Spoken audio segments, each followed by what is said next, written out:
Hello, world. Welcome to the Shannon Joy Show.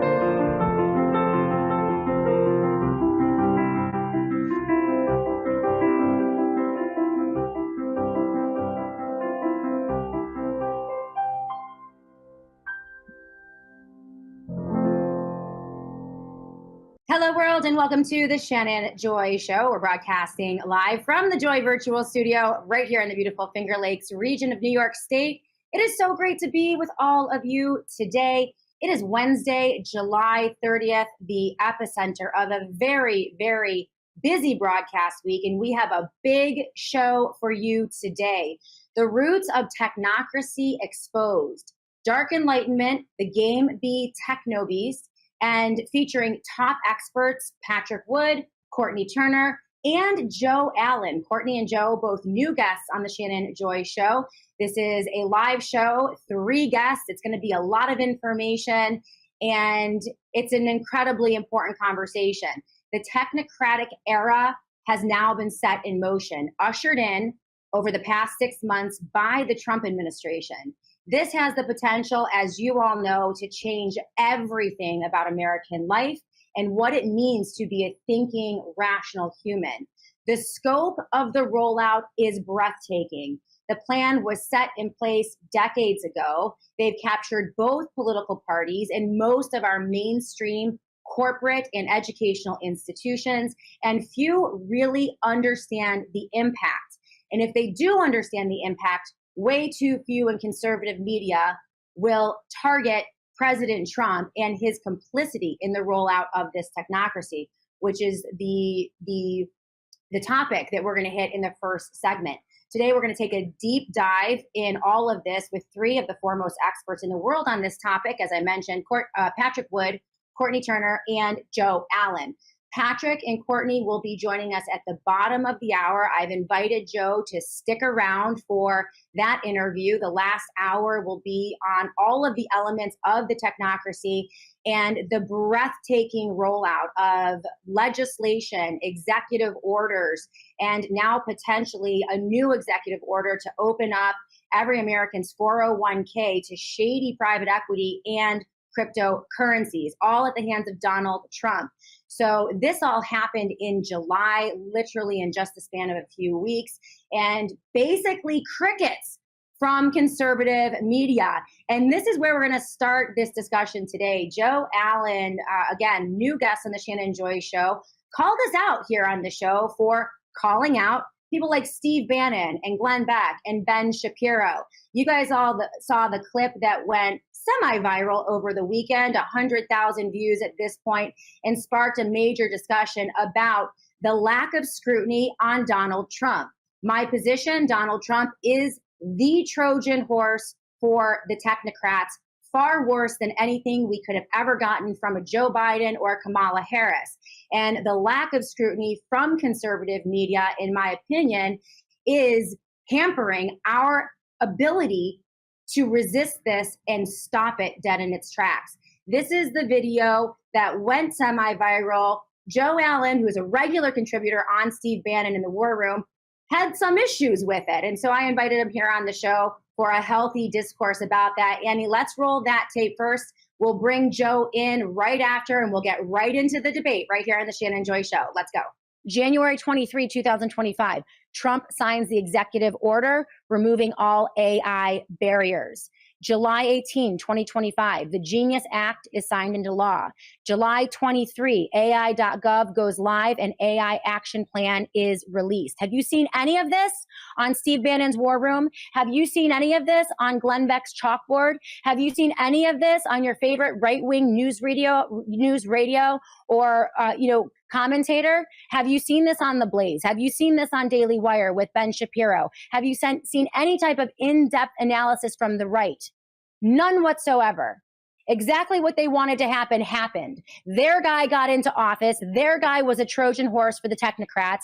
And now the right-wing media apparatus is looking away as this is happening again. The same thing that they did during the lockdowns of 2020 and the rollout of Operation Warp Speed. It is the exact same playbook.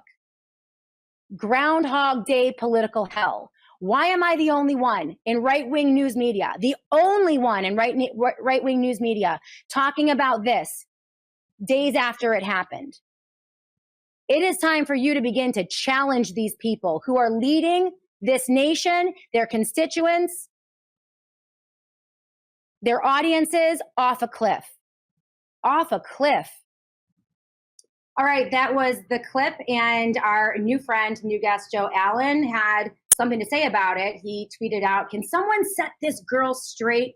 We have been covering this on Steve Bannon. I have been covering this on The War Room. He is the author of he's a expert in technocracy, and had, like I said, something to say about my position. So I figured I'd invite him on here to set me straight, right to my face. Joe Allen, you're such a great sport.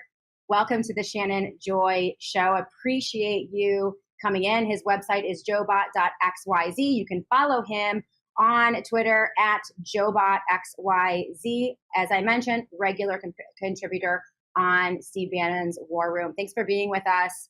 And yeah, I'll give you the floor. I had my opening remarks, and we saw the video that irritated some on conservative right. I want to give you the opportunity to respond. Well, Shannon, thank you very much for having me. I would have just wished you had just checked at our site before you had said that. We were covering it for the 2 days prior, and during Trump's speech, Steve had to leave, and I was left to react solo. As you know, reacting solo into the camera is a daunting task, even after 4 years of becoming a cyborg. So maybe I wasn't sufficiently hysterical. I don't know. But so I think that, having talked to you yesterday and gotten a bit more familiar with your work, I think that we certainly align on most of these issues, at least the technological problem in total. But there are different approaches to how to deal with this. The way I see the problem itself, looking at artificial intelligence solely, because that was really the impetus behind the AI action plan and all that's really focused on AI and not the downstream technologies. So looking at AI alone, the first really big problem that it poses to the public, and it's one that's been with us for decades and only increasing, is mass surveillance and the weaponization of AI, whether that be for deep fakes and social disruption, or whether we're talking about drone systems and actual missile systems that are powered by advanced algorithms. The second is this idea of human replacement, which you hear all the time from the heads of the frontier companies and many of the startups, and certainly the kind of transhumanist and post-humanist ideologues who discuss this. Total human replacement. Some are more conservative. They say, no, it'll just partially replace humans. Some try to spin it as, no, humans will just become cyborgized in advance. But ultimately, what they're talking about is replacing what we know as human and, in essence, in my estimation, atrophying what is human, our intellect, our social relationships, our political power, all of that. The third is a little bit more esoteric, and I'll just kind of put a pin in it, but it's the AI mythology, the idea that we're generating, or that they, more accurately, are creating some kind of digital god, that they are going to create artificial general intelligence and then super intelligence, and that will, in essence, be the apex predator, or as it's been said, the apex parasite over all of us. So how do you deal with it? People have asked me this all the time, because a lot of my time is spent just simply criticizing the system. And I must admit, I'm pretty short on solutions, but the path forward in my analysis, as best as I can see it, is basically fivefold. The most immediate power that we have at our disposal is personal choice. Each of us can choose to become part of this system. We can send our souls into Rumble and XAI or not. We can use digital currency or not, for the most part. You can use AI or not. But personal choice, I think, is the core of the solution. Beyond that, though, because no person is going to be able to take on a system of this magnitude, you need communal norms, local communal norms, whether this be your church or your social groups or how you conduct yourself in the world with your fellow people. trying to find some consensus. Just for an example, we are not going to let our children use smartphones. This has become extremely popular, and I think a very good sign that that all is not lost. So you got personal choice, communal norms, but then you have the institutional policies. And so when you're looking at schools, you're looking at corporations, you're looking at the government, what you see is a massive push to use artificial intelligence at every level, whether it's giving students bots to teach them or giving workers bots that they are forced to use and defer to in their decision making. Or in the federal government, what we're seeing more and more is that very thing coupled with the vast the data fusion that you see, for instance, with Palantir fusing identities across different agencies. Now, the fourth, and I think this is probably where we would disagree the most, is the political option. How can you pass laws to slow down, stop, or at least control the development of these technologies? And how do you protect people from the worst outcomes of these technologies? And that political process is messy. That political process is full of corruption and moneyed interest. A lot of what we see, especially with the AI action plan, is being driven by AI accelerationists. And I'm completely against that influence from that camp on the Trump administration. But you have the municipal options. You have the state options, thanks to the repeal of the proposed AI moratorium, at least for now. And there are also federal options. And I'll just close with this. Some are completely disillusioned with Trump and, big tent conservatism. And I get it. I've never really been a political person, and I'm not enthusiastic about any of this. But I do think Steve Bannon has worked for years to push all sorts of American policies through into the Trump administration. As he describes it, Trump is a vehicle for the heartland. Trump is an instrument, a weapon. And so to the extent Trump could be used against these tech companies, we certainly hope that will happen. Unfortunately, disappointingly, at present, that's not happening. And I think that's a lot of the disillusionment you feel. I'm, again, a fairly apolitical person, but at least this is all I'm going to speak for Steve Bannon. But Steve Bannon is confident that he can, in fact, put that influence on Trump and the administration to perhaps divert this in another direction. As I say, right now, not looking good. Thanks so much, Joe. And I think a lot of your analysis is spot on. I agree with you 100%. The area that we disagree is the area that involves Donald Trump. Steve Bannon sees him as a vehicle or a weapon to stop this. I see Donald Trump as the Trojan horse to usher it in. And the longer we give Donald Trump rope and time and hope and prayers that he's somehow going to wake up and figure this out and disentangle himself from the likes of Lutnick and Thiel and Vance and Musk, I think is a pipe dream. I think we have 10 years of history looking at Donald Trump in terms of promises that are broken and never, ever, ever made good on. We also see the entrance of some of the worst totalitarian dystopian policies that we've seen in the history of this country. It was Donald Trump that gave us the lockdowns of 2020, 2 weeks to stop the spread, which turned into 2 years of absolute hell. It was Donald Trump that rolled out Operation Warp Speed, which created the vaccine that poisoned and killed millions of Americans. Donald Trump still has no remorse, no discussion about that. If right-wing media, including Bannon and Alex Jones and Glenn Beck and Ben Shapiro, had anything to say about the lockdowns and the reality of forced and coerced vaccination, if they had even made a peep about Operation Warp Speed, we might not have the disaster that we're facing today. And so I see where we are right now. The past 6 months have been absolutely breathtaking.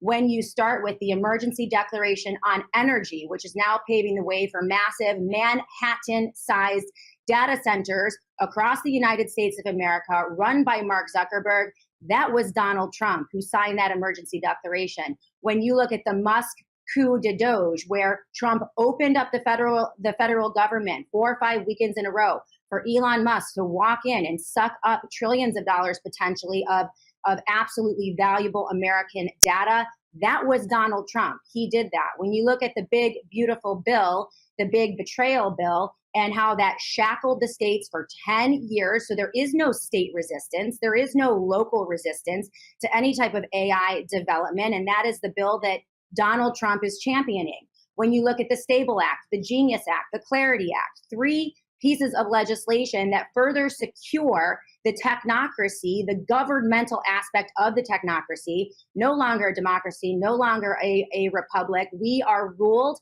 by the technocrats. That was Donald Trump. He signed those bills. When you look at the executive orders, the AI action plan that he just rolled out, 3 executive orders last week, the AI action plan, which you covered very well. I appreciate the information on this. And now, as I mentioned, the executive order to open up 401ks to cryptocurrencies, a complete reset of our currency system with stable coins and all of the surveillance. All of this is Donald Trump. You cannot remove the analysis. And so when Steve Bannon talks about the technocracy or talks about the, Elon Musk or the technocrats or AI or transhumanism and omits Donald Trump from the analysis, that completely obliterates his analysis because he's missing the most critical component. Peter Thiel and the technocrats went in and dumped hundreds of millions of dollars to get Donald Trump elected. He is now returning the favor. Elon Musk has $1 trillion in critical data. Palantir is up 65% in the past 6 months, becoming the most powerful corporation on the face of the planet with the amount of data that they are accruing under this president. So from my perspective, any conservative who is going to fearmonger about the technocracy, but not speak up when it matters, right? In the past 3 weeks, in the past 3 months, when we could have stopped these things because they're too afraid to scrutinize Trump because he'll hammer them or he'll yell at them. This fear in conservative media, in my opinion, is destroying this nation. In my opinion, it's time that they wake up. I'll give you the floor. I hear you. Look, the outward-facing strategy is perhaps deceiving in regards to the hours and hours and hours every day of work going on behind the scenes. And I understand completely the complaint that you have. The one issue, for instance, Operation Warp Speed, the rollout of the vax, Bannon and the War Room were solid on that completely. You look at, say, the presence of Naomi Wolf. Naomi Wolf, very much a liberal, very much a Democrat, very much in disagreement with so many different areas and topics with Steve. And yet Steve brings her on consistently and keeps her on because the War Room is a carousel of a lot of different views. So yeah, I love Naomi. I love Steve. But if you're omitting Trump from culpability of poisoning and killing millions of Americans, and we're playing this game, well, we're going to wait. We're going to trust the plan. He's playing 5-dimensional. Well, we are not plan trusters. I am certainly no plan truster. In fact, if I can give you any sort of insight as to how this is all moving forward, there's not even a whole lot of little p plans. So it's fairly chaotic. I'll say this as well, as far as the possibility of veering this, because if you look at if you want to completely disconnect from these systems, right? You want to be completely outside of them and not participate, not give them power, not give them energy, and certainly not give them praise. I mean, it really, realistically, we're talking about like a mass rejection of these technologies, which I personally would be fine with. If you and I could today call for millions or tens of millions or 100 million Americans to break their smartphones, to never log on to X ever again, never go to Rumble ever again, to consume their media in the old-fashioned way, I honestly think it would probably be a better world. But at the present, this is not realistic. You're kind of stuck inside these systems.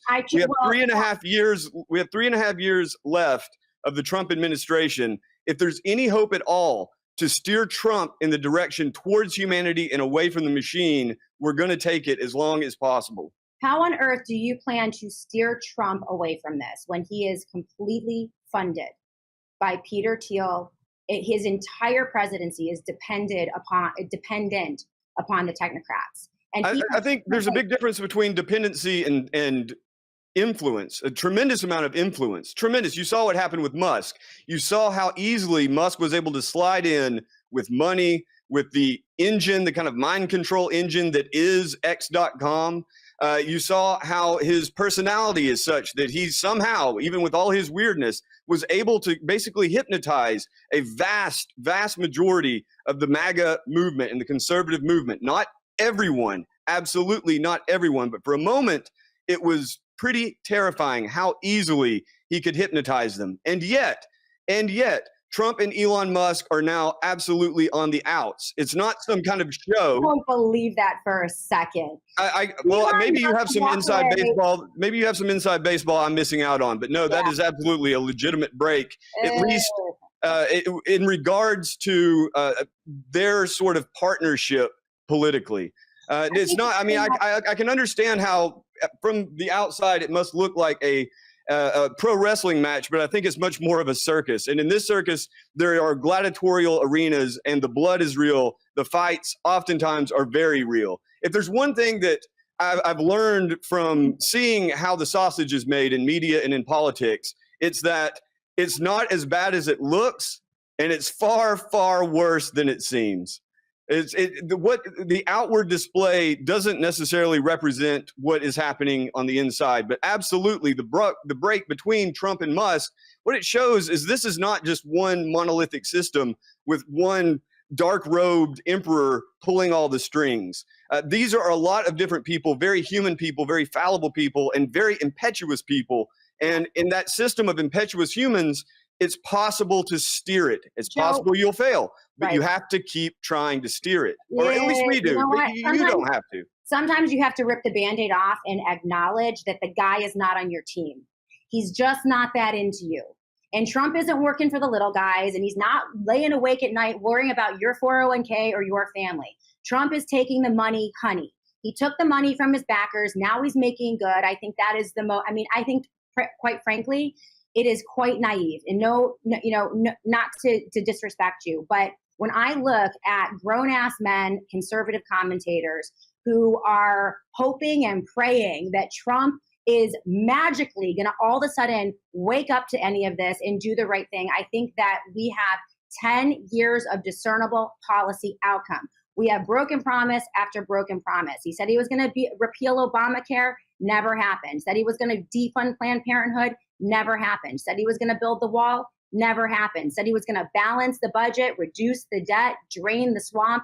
None of it happened. Donald Trump's debt and deficit dwarfed even that of Barack Obama and Joe Biden. He said he was going to put Hillary in jail. He never did it. Said he was going to release the Epstein files. He never did it. Said he was going to, once again, usher America into the golden age. It's one rug pull after another after another.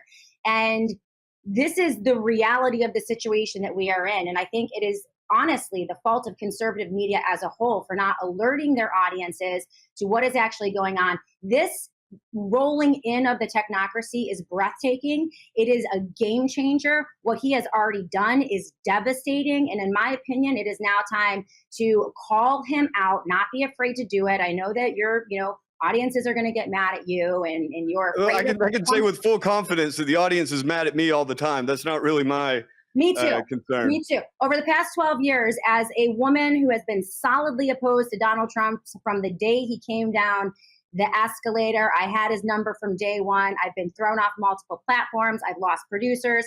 I've lost half my audience about 3 times because of this. So believe me, the path that I have chosen is not the easy path.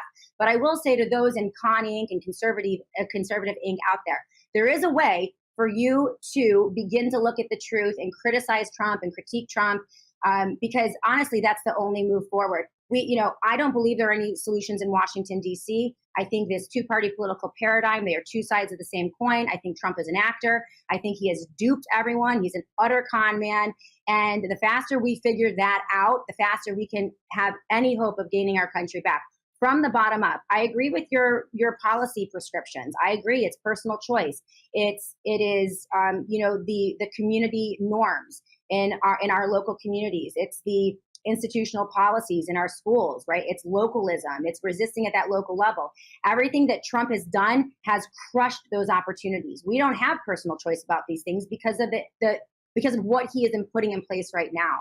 So I say, let's let's stop focusing on the circus, as you mentioned, that is Donald Trump, and let's focus on utter full-scale resistance from the bottom up, from the state level, within the culture. But that starts with acknowledging what is right in front of our faces. And in my opinion, it's Trump as a complete Trojan horse and a traitor. You know, the Trojan horse, I get why you say that, but this is a Trojan horse with the Greeks riding on top of it out in the open. I mean, this is one reason you talk about an audience being mad. You talk about an audience being angry throughout the campaign. And I voted for Trump, right? But throughout the campaign, especially as Steve is in prison, it was left to me to cover this however I could possibly communicate this to the posse. And it is a mixed bag. I personally think that under Harris, it would be worse. That's why I voted for Trump. I personally think that we are securing the border. And I think that if they would just go after the employers rather than the immigrants. For every American. But Joe, let me pause. Let me just say this. Let me just. The border with Nikki Haley on every airport screen. Let me say this. Digital ID. Hang on. Calm down. So, I think that certain things are going in our direction, even under the lockdowns and the vax mandates. That was left up to states. That was left up to corporations. So my position on the entire kind of political spectrum, what you're describing, this two-party system, the elections, which are hardly secure and hardly reliable, all of these problems in politics, the endless false promises or broken promises or outright lies, to me, that's politics. It shouldn't be in a perfect world, but from the moment I became politically aware as a kid, it came with a kind of disillusionment. It came with a kind of cynicism that these people are liars. That's what politicians do. I'm not saying you have to accept it. I am saying that that's the system that we're dealing with, and there's two different ways of going at it. You can go at it from outside, you can go at it from within. I would put myself somewhere in the middle, but it's a matter certainly of how do you resist, and I would never discourage you from ginning up local and state level resistance, but I do think it's important to look at the possibility that this could be controlled from within the federal government to some extent, at least mitigated. All right. The number one impediment for getting anyone to do anything from the local level, especially on the right, is Donald Trump. There's a false sense of security. They have been anesthetized to his betrayals. They have been convinced to trust a plan by QAnon and all of those entities. And so they, the worst aspects of totalitarianism are ushered into this country through Trump. If Biden or Kamala tried to do what Trump has done in the past 6 months, we would have been raging against it. You would have had conservatives from every corner of this country raging against that. But when Trump does it, they let him go. And I fault conservative media for that. And that's why I call them Con Inc. Because you cannot call yourself a journalist. You cannot call yourself an independent commentator or analyst when you are carrying water for a politician. And they have been carrying water and defending this politician for the past 10 years. And I think it's half the reason that we are in this position today. It's impossible to get to the truth because they are so enamored and so in the tank for a political, entity that has betrayed them over and over. And I think it's very destructive. Joe Allen. I absolutely would not encourage any sort of cult-like. They do. It's a cult. Totally. It's a cult. As does the left. I mean, human beings are human beings. And if you can find a human being that's independent of a cult, I think you're doing pretty well, Joe, coming out now and shaming everyone in conservative media and his audience for caring about the Epstein files. The same and I'm completely appalled and against all of that. I think it is not only just a fumble, it's a disgusting sort of deflection. We'll see what happens. I hope for the best, but I am not, let's just say I'm not putting all my hope. It sounds like an abusive relationship. Listen, I don't know how much influence I can put on any of these issues, but I do see that on the one issue that I've dedicated the last 4.5 years, 5 years now of my life to, technology and its damaging effects, its downsides. The Biden administration was horrible. The Trump administration is horrible. And so was Obama's administration. If you want to talk about, and I'm not trying to do a whataboutism. What I am saying is, from Bush forward, the problems of surveillance and weaponized technology, the problems of replacement, at that time, mass immigration and human atrophy, and you could see the seeds of it, especially flowering with Obama. The problem of this mythology of technology being this solution to what are otherwise human and spiritual problems. It has only grown, and I would agree 100% on this one issue. It has gotten worse under Trump. It got worse in 2016. It got worse in 2020 under Biden. It is now getting worse in the last 7 months. We have almost 3.5 years of this. We're going to have to figure something out. If the taxing and not participating is the answer for you, I get it. I understand the disillusionment. Do not accuse me of non-participation. I only mean as someone. Local. I only mean participating. I'm not accusing you of that. I mean, if you don't want to participate as in a cooperation with those who are trying to steer the Trump agenda. Journalists cooperate with politicians. You don't have to. You don't. And so I'm saying, that's what I'm saying. You don't have to. In fact, I think it's great that you're holding feet to fire. Somebody's got to do it, right?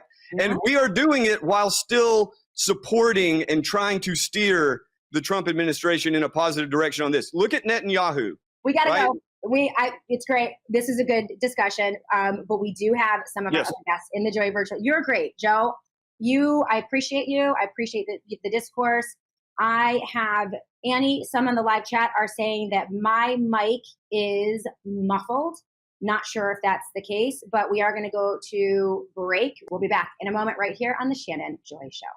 Our friends over at Native Path. Hey, you guys know that my morning routine, one of the ways I stay healthy, almost 50 years old. I can't believe that I am almost halfway through a natural life. And one of the ways that I maintain a pain-free lifestyle and great hair, nails, and skin. Also, it's just a great way to restore collagen. You guys know it is my favorite, Native Path collagen. Every single morning in my coffee, it is a must. I use Native Path collagen. Devastatingly Handsome Dr. Joy uses Native Path collagen for his joint pain. It has helped him in so many ways. And I believe every person over the age of 40 should be implementing collagen into their diet on a regular basis. Reduces inflammation. There are so many good outcomes from that daily use of collagen. And Native Path collagen is the best on the market. It dissolves instantly. It has absolutely no taste. It is protein. It's beef derived, and it is absolutely clean. The best part, it is the best price point that you will find on collagen anywhere in the market. You won't find these price points at the drugstore. You won't find these price points at your discount grocery center. It is the best collagen for the best price, and you can only get it at getnativepathcollagen.com/joy. That's getnativepathcollagen.com/joy. Use that Joy promo code for an additional 45% off. It's the only way you're going to get that stock up sale price. And I just recommend it. I've been using collagen for years. People ask me, how do you stay so young and vibrant, Shannon? And one of my secrets is, of course, Native Path collagen. In fact, this is what I've been focused on for the last 3-4 years, is warning people about technocracy. And people were concerned about it a year ago. People were concerned about it before the election because they viewed the technocracy as being Bill Gates and Klaus Schwab and the UN. And so they're buying the propaganda. But what's actually happened is, I think technocracy has accelerated probably by about 5 years based on what's just happened in, the last 6 to 7 months. Mm-hmm. And this includes, people worry about digital ID. I think when I was on last time, we talked about that. That's what Real ID is. It is already digital in 8 states, and they're expanding to the other states. The One Big Beautiful Bill added $150 billion for surveillance. There's essentially the Patriot Act 2.0 within the One Big Bill. Wow. which is being used for AI, drones, surveillance across the board. And so that wasn't discussed. People have bought the propaganda on that. And of course, my primary area of interest and focus has been around CBDCs. And what they passed with the Genius Act is actually worse than a CBDC. And unfortunately, it's a little bit technical to explain. But I think the easiest way I can do it right now is to say I'm redefining CBDC as a Congress-backed digital currency. That's Okay, it, there we go. There you go. well, and there's an important reason for that.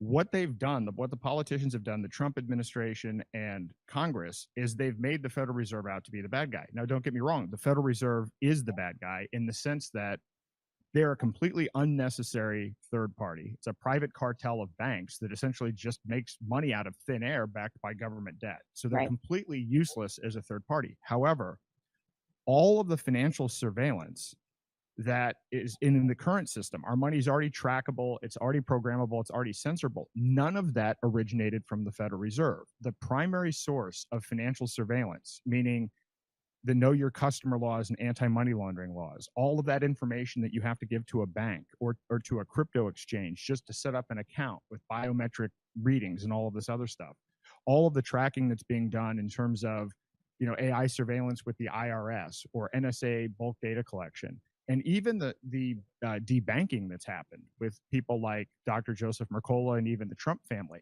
None of that originated with the Federal Reserve. Most of that originated from Congress. So what they've done is they've tried to convince people that the Federal Reserve is the bad guy, even though they're the bad guy with respect to financial surveillance. And then they've taken a private solution called stablecoins and put it under the control of Congress and the Federal Reserve. And they've painted it out to be something that's patriotic and being done to protect the financial privacy of Americans, even though it's the exact opposite of that. It's adding the financial surveillance to something that was already popular and private. So it's ingenious in that respect. So we have that. So we have a backdoor CBDC, but I would argue even worse because there's no resistance to it. If you tried to launch a CBDC from scratch, you would get resistance. In this case, stablecoins were used for $27 trillion worth of transactions last year. That's more than Visa. So you've taken something that's wildly popular and now you've backdoored it into something that's now under government control. So in an emergency, as we know, this is how Congress works. Next time there's a big emergency, a cyber attack, whatever it happens to be, Congress could meet and say, hey, you know what? Stablecoin issuers, if you want to be legal, you're going to have to add the ability for complete programmable money and the ability to only allow people to use stablecoins to buy products